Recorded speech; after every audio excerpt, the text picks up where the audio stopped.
grandes souffrances qu'un homme peut vivre dans ce monde, elles arrivent à cause d'un manque de émouna. Ça arrive à cause d'un manque de émouna. Pas choix. Donc déjà, de toutes les façons, si on voit que ça vient d'Hachem, que c'est pour le bien, alors déjà, il n'y a plus de souffrance. Déjà, en soi, la souffrance, elle n'existe même plus. Et donc, tu vois qu'à l'opposé, si c'est ce qui peut annuler toutes les souffrances, le manque de émouna, c'est aussi ce qui va être la plus grande source de souffrance. Ce qui va être la plus grande source de souffrance. Et dans nos générations, comme Rabbeinu, il a dit qu'à la fin des temps, il va y avoir un déluge d'hérésie, on voit que dans nos générations, il y a aussi un déluge de souffrance morale, de souffrance psychologique. On voit des gens dans des détresses psychologiques et morales comme il n'y a jamais eu avant.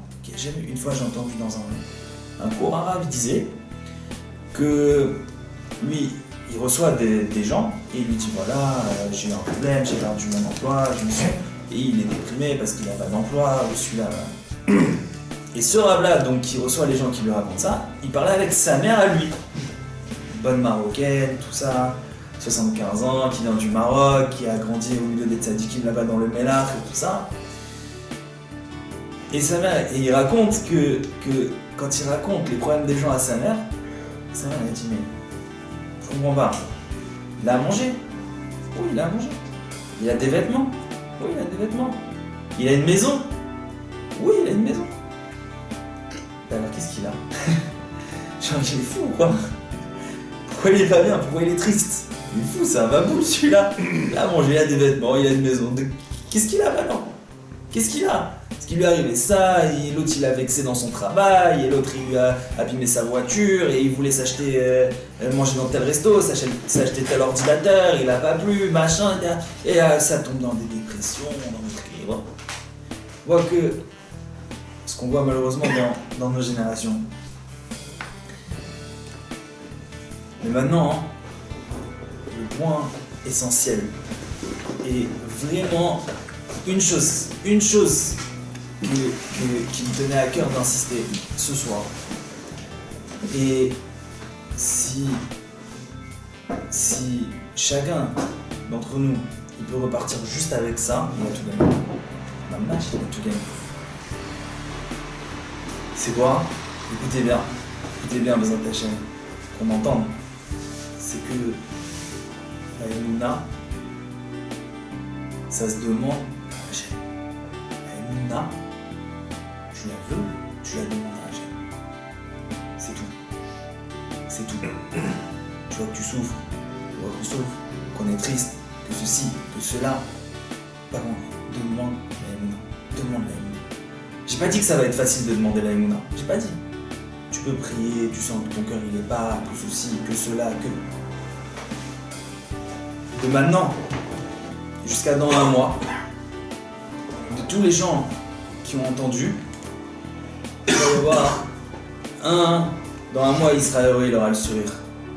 Et un, il va pas avoir le sourire. Il va avoir le sourire, pourtant ils ont entendu la même chose. Pourquoi?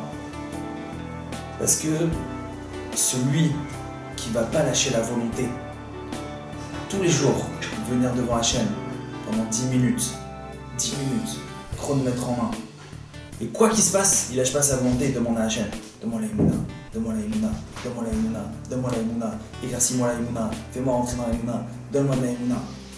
Il lâchera pas la volonté, dans un mois, celui-là est sur elle.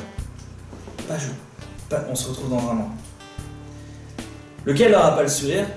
Celui qui va lâcher la volonté. Parce que comme on a déjà expliqué que l'essentiel c'est la volonté. L'essentiel c'est la volonté. Et la solution de tout, c'est la Emouna. Avec la volonté de chaque jour venir devant Hachem et demander qu'il donne la Emouna, chacun il peut s'en sortir complètement. Chacun il peut s'en sortir complètement. Commencer à vivre un vrai bonheur dans ce monde-là. Commencer à être bien avec tout le monde. Déjà être bien avec soi-même. Déjà être bien avec soi-même. Être bien avec sa vie. Retrouver le sourire. Et sortir des souffrances. Et pas seulement ça. Celui qui fait ça, qui lâche pas la volonté d'aller chaque jour devant Hachem pour demander la Emouna, c'est pas seulement lui qui est en train de sauver, c'est le monde entier qui sauve. c'est le monde, c'est la Géoula qu'il est en train d'amener.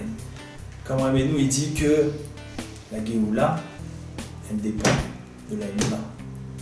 La Géoula, elle dépend de la Emouna.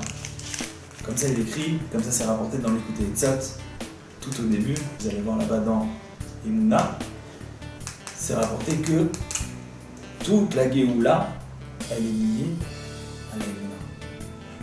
D'ailleurs, à quel point, quand la Géoula, elle va venir, c'est-à-dire quand la Emouna, elle va venir, c'est-à-dire quand les gens ils vont demander la Emouna à Hachem, sans lâcher la volonté chaque jour, il écrit que qu'est-ce qu'on va faire quand la Géoula sera là?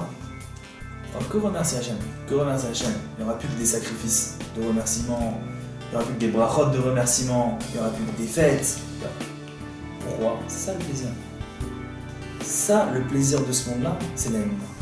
Le plaisir dans ce monde, c'est la Emouna. Le plaisir réel dans ce monde, c'est la Emouna.